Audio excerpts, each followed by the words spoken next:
1K special ভিডিওতে আপনাকে welcome. এই ভিডিওতে আমি আমার সেটআপ দেখাবো, পাশাপাশি আপনাদের করা কিছু কোশ্চেনের অ্যান্সার করব। ফার্স্টে আপনাদেরকে আমার সেটআপ দেখিয়ে দেই। আমার সেটআপ খুবই সিম্পল এবং খুবই চিপ। এখানে একটা সফট বক্স দেখতে পাচ্ছেন, যেটা আমি নিজের হাতেই তৈরি করেছি। এই সফট বক্সটা হচ্ছে আমার ভিডিওর মেইন লাইট হিসেবে কাজ করে, আর রিম লাইট হিসেবে এখানে একটা লাইট থাকে, যেটা এখন হচ্ছে ক্যামেরাম্যান ধরে আছে। আমি এখানে রিম লাইট হিসেবে খুবই নর্মাল একটা এলইডি লাইট ইউজ করি, যেটা হচ্ছে 18 ওয়াটের একটা এলইডি বাল্ব। আর আমার ভিডিওর ব্যাকগ্রাউন্ডে আপনারা লাইট দেখতে পান, টিউব লাইট। এটা হচ্ছে একটা normal blue colour tube light, যেটা আমি অলমোস্ট 300 টাকা, 300 টাকা দিয়ে কিনেছিলাম। এখন আমার কাছে বর্তমানে একটা টিউব লাইটই আছে, হয়তো আমি কিছুদিনের মধ্যে রেড এবং গ্রিন টিউব লাইট কিনবো। শুটিংয়ের সময় আমার ট্রাইপড ঠিক এখানে থাকে, আর আমি বসে থাকি ঠিক এখানে। আর হ্যাঁ, আমার ট্রাইপডের মডেল হচ্ছে 380A, যেটা আমি অলমোস্ট 1000 টাকা দিয়ে কিনেছিলাম। এক্স্যাক্ট প্রাইস আমার মনে নেই, আপনারা গুগলে সার্চ করলেই পেয়ে যাবেন। আর আমি এখন হচ্ছে ভিডিওসগুলো ফোন দিয়ে শ্যুট করছি। অনেকেই আমাকে বলে যে আমি ভিডিও কী দিয়ে শ্যুট করি, এডিট করি কী দিয়ে। অ্যাকচুয়ালি আমার ভিডিও শ্যুট থেকে শুরু করে এডিট, থাম্বনেল ডিজাইন, এভরিথিং আমি আমার স্মার্টফোন দিয়ে করি। আর আমার স্মার্টফোনের মডেল হচ্ছে রেডমি 10C, যেটা আমি অলমোস্ট 17,000 টাকা দিয়ে কিনেছিলাম। এখন ট্রাইপডে যেই ফোনটা দেখতে পাচ্ছেন, এটার মডেল হচ্ছে ওয়ালটন প্রিমো RM4।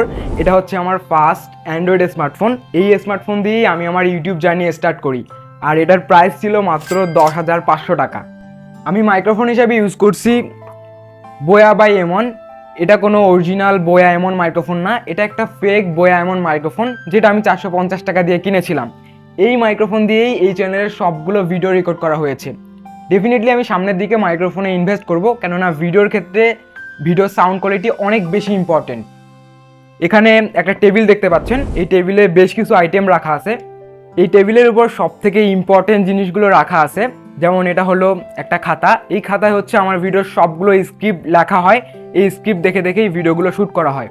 দেন এখানে আছে আরও একটা ইম্পর্টেন্ট জিনিস, ভিডিও মেকিং কিট। এই ভিডিও মেকিং কিটটা ভিডিওসগুলো নেওয়ার ক্ষেত্রে আমাকে অনেক বেশি হেল্প করে। এই ভিডিও মেকিং কিটের ভিডিও আমাদের চ্যানেলে দেওয়া আছে, চাইলে দেখে আসতে পারেন। আর এখানে আছে একটা পানির বোতল। ডেফিনেটলি এটা অনেক বেশি ইম্পর্টেন্ট। ভিডিওর মাঝখানে ব্রেক নেই এবং পানি পান করি, দেন আবার ভিডিও শ্যুট করি। আর এছাড়া এখানে বোয়া এমনের মাইক্রোফোনের বক্স আছে, আর এখানে কিছু বক্সেস রাখা আছে, যেগুলো অতটাও ইম্পর্টেন্ট না। সোফার মধ্যে বসে আমি ভিডিওসগুলো শ্যুট করি। দেন এখানে একটা ডেসিন আছে, যেটা ব্যাকগ্রাউন্ডে কিছুটা অংশ দেখা যায়। এই ডেসিনের মধ্যে বেশ কিছু আইটেমস আছে। ডেসিনের এখানে কিছু আইটেমস আছে, যেগুলো হচ্ছে ভিডিও শ্যুট করার সময় আমি আলাদা জায়গায় রেখে দেই। দেন এখানে ডেকোরেশন পারপাস একটা হেডফোন আছে। দেন তার উপরে এয়ারপডসের বক্স আছে, এবং উপরে আম্মু এবং বোনের কিছু কসমেটিক্স আছে। দ্যাটস ইট, এছাড়া আর কিছু নেই। তো এই ছিল আমার সেটআপ। আই থিঙ্ক আপনারা বুঝতে পেরেছেন আমি কিভাবে ভিডিওসগুলো শ্যুট করি। এবারে আপনাদের কোশ্চেনগুলোর অ্যান্সার করা যাক। তাসনিয়া খান বলেছে, আমার প্রশ্ন হলো প্রিয় গ্যাজেট বা ডিভাইস কোনটি এবং কেন? অ্যাকচুয়ালি আমার অনেক ফেভারিট টেক গ্যাজেটস আছে, বাট তার মধ্যে থেকে যদি দুইটা কিংবা একটার নাম বলতে হয়, তাহলে আমি বলবো হেডফোন এবং এয়ারপডস।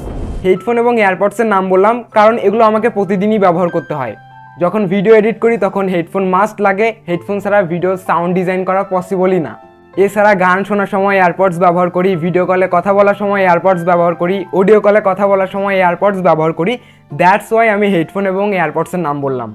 কোন ভিডিওটি তৈরি করা সবচেয়ে চ্যালেঞ্জিং ছিল? আই থিঙ্ক iPhone 15 সিরিজ নিয়ে আমি যেই ভিডিওটা বানিয়েছি, ওই ভিডিওটা শ্যুট করা আমার জন্য সবচেয়ে চ্যালেঞ্জিং ছিল। কারণ হলো ওই ভিডিওটা আমি যেদিন শ্যুট করি ওই দিন কিন্তু ওয়েদার অনেক বেশি হট ছিল, যার ফলে আমি একটু পরপর ঘেমে যাচ্ছিলাম। টানা 1 মিনিটের বেশি শট নেওয়াই যাচ্ছিল না। 1 মিনিট কথা বলে পুরোপুরি ঘেমে যাচ্ছিলাম। তারপর আমি ভিডিওর মাঝখানে গামছা দিয়ে ঘাম মুছে আবার ভিডিও শ্যুট করতেছিলাম। ওই ভিডিওটা শ্যুট করতে অলমোস্ট আমার 1.5 ঘন্টার মতো লেগেছিল। iPhone 15 সিরিজ নিয়ে আমি যে ভিডিওটা দিয়েছি, ওই ভিডিওটা শ্যুট করা বা ভিডিওটা তৈরি করা আমার জন্য সবচেয়ে বেশি চ্যালেঞ্জিং ছিল। এরপরে আপু বলেছে ড্রিম টেক প্রোডাক্ট কোনটি? অ্যাকচুয়ালি আমার বেশ কয়েকটা ড্রিম টেক প্রোডাক্ট আছে। তার মধ্যে থেকে যদি এখন বলতে হয় তাহলে আমি বলবো সোনি ZV-E10 এবং iPad pro M4। Sony ZV-E10 দিয়ে ভিডিওগুলো শ্যুট করব এবং আইপ্যাড দিয়ে সেগুলো এডিট করে আপলোড করব। That's it. রাফিউল ইসলাম বলেছে, হু ইজ ইউর আইডল? ওয়েল, আমার আইডল হলো আমার আব্বু। আমার আব্বু থেকে আমি দুইটা জিনিস খুব ভালোভাবে শিখেছি। এক হচ্ছে প্রচুর হার্ডওয়ার্ক করতে হবে, আর দুই হচ্ছে কখনো হাল ছাড়া যাবে না। আই থিঙ্ক সাকসেস হওয়ার জন্য এই দুইটা জিনিসই enough. Who is your first crush? নাম বলা যাবে না, সেও আমার ভিডিওগুলো দেখে। Who is your current crush? তারও নাম বলা যাবে না, সেও আমার ভিডিওগুলো দেখে। Your favourite car? আমার ফেভারিট কার হলো টয়োটা CHR। লাস্টে ভাইয়া বলেছে বিয়ে কবে করছেন স্যার, ইনভাইটেশন পাওয়ার জন্য ওয়েট করি। কত সাবস্ক্রাইবার হলে বিয়ে করবে? মানে আমি বুঝলাম না, আমাকে দেখে কি মনে হয় আমার বিয়ের বয়স হয়েছে? Which is your most expensive tech gadget? To be honest, এখন আমার কাছে অত এক্সপেন্সিভ কোনো টেক গ্যাজেট নেই। যেগুলো আছে সেগুলো সবারই সাধ্যের মধ্যে। টেক রিভিউয়ার মানে যে একদম দামি দামি এক্সপেন্সিভ প্রোডাক্ট থাকবে আমার কাছে, বিষয়টা এমন না। আমি নিজে ব্যবহার করার জন্য কোনো গ্যাজেটস কিনি না। আমি যতগুলো গ্যাজেটস কিনি সবগুলোর উদ্দেশ্য হচ্ছে আমি ভিডিও বানাবো। হয়তো আমি ইন ফিউচারে গিয়ে গ্যাজেটসের কালেকশন করব, বাট এখন আমি মেইনলি যতগুলো গ্যাজেটস কিনি সবগুলোর উদ্দেশ্য হচ্ছে ভিডিও বানাবো। ঈশিতা আক্তার বলেছে আমার 2টা কোশ্চেন আছে। ফার্স্ট, চ্যানেল নিয়ে ফিউচার প্ল্যান কি? এই চ্যানেল নিয়ে আমার অনেক ফিউচার প্ল্যান আছে। এই ছোট্ট চ্যানেলকে একদিন আমরা বাংলাদেশের মধ্যে টপ পর্যায়ে নিয়ে যাব। বাংলায় বেস্ট টেক ভিডিওস বানাবো। সব থেকে বড় কথা হচ্ছে অনেস্ট থাকবো। টেক চ্যানেলের সব থেকে চ্যালেঞ্জিং পার্ট হচ্ছে অনেস্ট থাকা। ম্যাক্সিমাম টেক ইউটিউবার বড় পর্যায়ে গিয়ে টাকার কাছে বিক্রি হয়ে যায়, আমি সেটা হতে চাই না।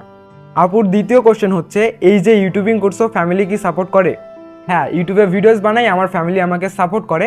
শুরুর দিকে সাপোর্ট করতে চাইতো না, বাট যখন আমি তাদেরকে বোঝানোর চেষ্টা করেছি তারা বুঝেছে এবং এখন তারা আমাকে সাপোর্ট করে। সেই সাথে আমার ফ্যামিলি আমাকে বলে দিয়েছে এগুলোর জন্য যদি রেজাল্ট খারাপ হয় তাহলে। ভাই তোমার মাথা কয়টা? জানি না। আজ পর্যন্ত কয়টা মেয়েকে ভালো লেগেছে তাই বলো।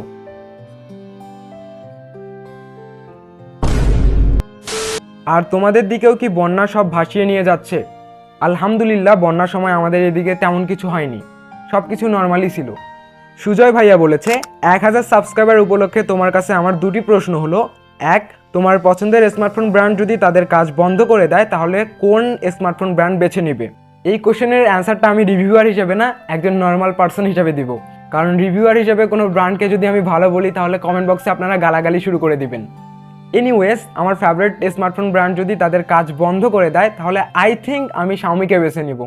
ভাইয়ার 2 নম্বর কোশ্চেনটি হচ্ছে এই চ্যানেল নিয়ে তোমার ভবিষ্যৎ পরিকল্পনা কি? এই চ্যানেল নিয়ে আমার ভবিষ্যৎ পরিকল্পনা সম্পর্কে আমি একটু আগেই বললাম। এরপরে ভাইয়া বলেছে জাকারিয়া, তোমার উদ্দেশ্যে সবশেষ কিছু কথা। টেক ক্যাটাগরি নিয়ে কন্টেন্ট তৈরি করতেছো, তাই সর্বদা নির্ভুল তথ্য দেওয়ার চেষ্টা করবে এবং নিরপেক্ষ হয়ে কাজ করে যাবে। এই ক্যাটাগরিতে যতই কম্পিটিশন হোক না কেন, তুমি নৈতিকতার সাথে এভাবে কাজ করে যাও, অনেক দূর এগিয়ে যাবে। 1K সাবস্ক্রাইবার উপলক্ষে অনেক বেশি শুভকামনা রইল। Thank you so much Sujoy ভাইয়া, thank you so much everyone. আপনাদের সাপোর্টের ফলে আমরা আজ এত দূর আসতে পেরেছি। আপনাদের সাথে আমরা আরও অনেক দূর এগিয়ে যেতে চাই, আপনাদেরকে বেস্ট টেক ভিডিওস উপহার দিতে চাই। আর আই এম সরি, আমি এই ভিডিওটা আপলোড করতে অনেক বেশি দেরি করে ফেলেছি। সবশেষে সবাইকে আবারও অনেক অনেক ধন্যবাদ। দেখা হচ্ছে নেক্সট কোনো ভিডিওতে। আল্লাহ হাফেজ।